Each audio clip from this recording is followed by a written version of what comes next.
All right, so let's talk about that. On the Clay and Buck show, newly minted after his disastrous Twitter announcement, 2024 Republican presidential candidate Ron DeSantis was on the Clay and Buck show, and he wanted to address the issue of pardons. And he says no pardon is off the table up to and including Donald Trump. This is a couple minutes long. Let's get into it. A lot of interesting stuff here. Abandon. A big part of being president is pardon powers. Do you think the January 6th defendants deserve to have their cases examined by a Republican president? And if Trump, let's say, gets charged with federal offenses and you are the president of the United States, would you look at potentially pardoning Trump himself based on the evidence that might emerge of those charges? The DOJ and FBI have been weaponized. We see that.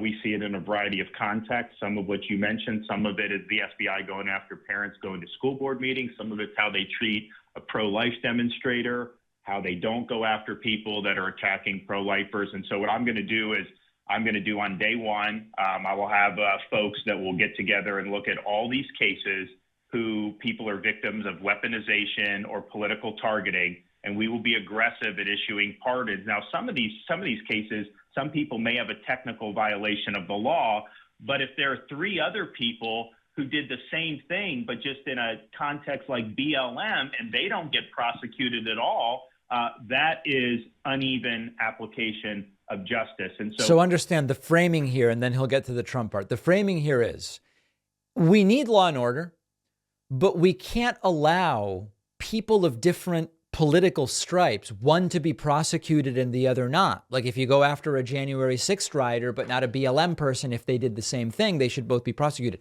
I agree. The thing is, they're pretending like there's many examples of that, when in reality, there are not. We're going to find ways where that did not happen, and then we will use the pardon power. And I will do that at the front end. You know, a lot of people wait until the end of the administration to issue pardons.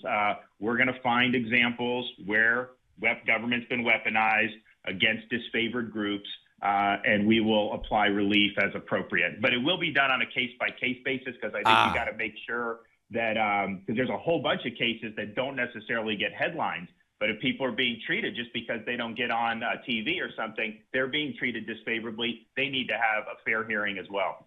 And that could be from a grandma who got arrested and prosecuted too much all the way up to potentially Trump himself. Is that fair to say when you analyze what the charges might have been brought on a federal level? I would say any example of disfavored treatment based on politics or weaponization would be included in that review, no matter how small or how. Yeah. So that's up to and including Trump. Think about the argument and the case DeSantis is making. He wants to be president. He wants to be chosen over Donald Trump to be president. Trump incited an insurrectious riot on January 6th. And rather than coming out and saying the Republican Party needs to go in a different direction, I condemn what Donald Trump did, inciting his followers on January 6th, blah, blah. Instead, he says, I'd consider pardoning him.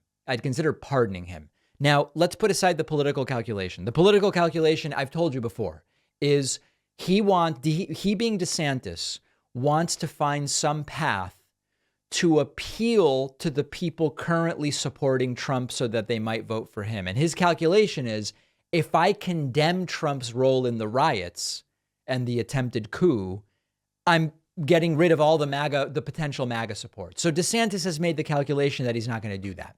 But let's step back from the political. This is a very dangerous and irresponsible thing for Ron DeSantis to say. He is undermining the rule of law and undermining the accountability of public officials, or excusing public officials from accountability.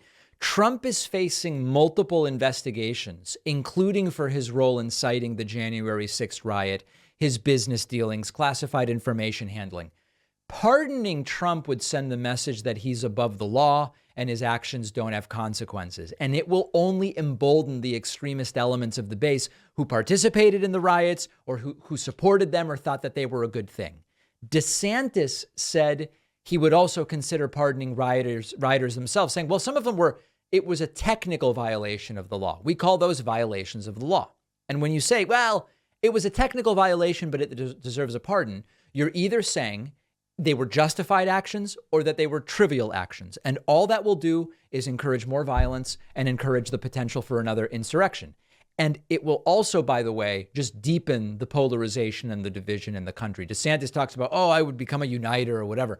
He's saying, I will use pardon power to favor what he sees as disfavored groups who were the victims of political targeting. It's the same victim mentality again and again and again. And when the world sees this, they look at it and they say, this United States, what are they doing over there? What are they doing? And DeSantis is echoing another mistake from American history. When President Gerald Ford pardoned Richard Nixon after the Watergate scandal, that was a mistake. That eroded public trust in government. It weakened our moral authority because it said, okay, yeah, law and order, except for some vague unification of the country, we're going to pardon Nixon. I think it was a mistake. I think it is a mistake to be talking already about pardoning Donald Trump. Now, in the meantime, Joe Biden was asked about pardoning Trump. He just laughed it off. I heard your question. Don't get your suit dirty, man. All right. Did you see that Ron DeSantis said that if he became president, he would pardon Trump? Where are you on the idea of presidents pardoning Trump? Biden laughs and waves it off. And this is absolutely the right answer. And by the way, I think this is better than Biden even saying, I will not pardon Trump. Because if Biden says, I will not pardon Trump, that will be politicized. Biden has been handling this perfectly, which is to say, anytime he's asked, I am not getting involved in any of that. I'm just not getting involved. And even the question, would you consider pardoning Trump? You say, yes, I would. Well, obviously, he wouldn't say yes. You say, no, I wouldn't. People say, well, what if the evidence showed it was politically?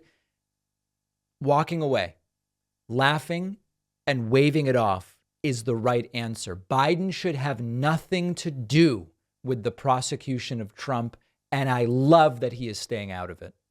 When there's a nonfiction book I just don't have the time to read, having a summary of the book is really valuable. Several different platforms out there will summarize books. I've tried them all. Short form is by far the most impressive one, and it goes way beyond what other platforms do. Our sponsor, Short Form, not only will summarize the book, covering all of the key ideas, Short Form also provides analysis and commentary that contextualizes the book, comparing it to what other books say about the same topic, and you can read or listen to the entire thing in one sitting. For instance, the book Dark Money by Jane Mayer, about how wealthy Republicans are covertly influencing American politics. Short form clearly and concisely sums up the book's most important takeaways, but it also gives you a ton of other crucial background about lobbying, libertarianism, and that helps you really understand how does the book fit into the broader topic of conservative money in politics. That's why I love short form. Short form has every genre: politics, business, tech, biographies, and my audience can try short form totally free and get 25% off a subscription at shortform.com/Pacman. The link is down below.